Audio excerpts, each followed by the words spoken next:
Would I die here? It was August 8th, 2017, and I was sitting on the tarmac in Seoul waiting to fly back to America. And this was my first thought as I saw the president's tweet threatening the nuclear destruction of North Korea.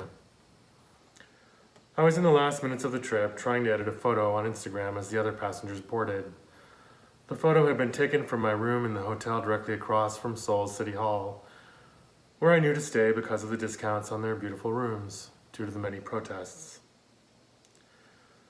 There was a black spot on the lawn from where the conservative protesters demanding the release of the ex-president, Park Geun-hye, had been standing until just before I arrived, and I wanted the photo to include the view of the mountains, the Koreana Hotel, one of Seoul's oldest, where lovers go to get engaged for good luck, and the black spot marking the lawn. But all of it wouldn't fit. I had come to Seoul to interview the filmmaker Park Chan-wook for T magazine, and to me, a longtime fan of his, it was the assignment of a lifetime.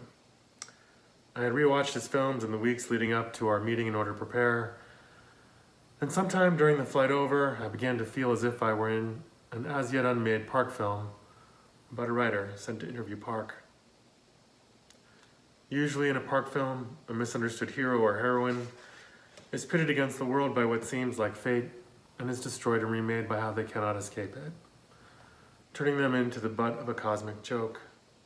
Coincidences often signal what seem like impossible plots against the main character.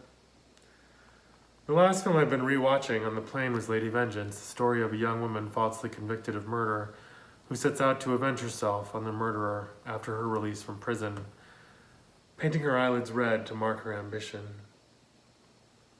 She kidnaps the murderer and gathers the parents of the children he's killed to punish him personally. As I stepped up to offer my passport on arrival in Seoul, I felt a chill as I noticed the red eyeshadow on the young woman officer stamping my passport. The same red eyeshadow as Lady Vengeance. She even looked like her, delicate features and a stern seriousness, despite her colorful eyes, as she wasn't wearing any makeup at all. After that, the feeling kept growing. I even made it something of a game, a possible frame to the profile.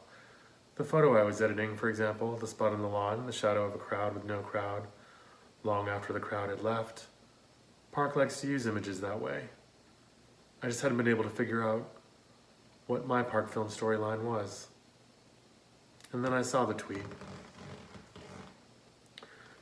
Just before I had boarded the return flight, I'd realized I didn't want to leave Korea.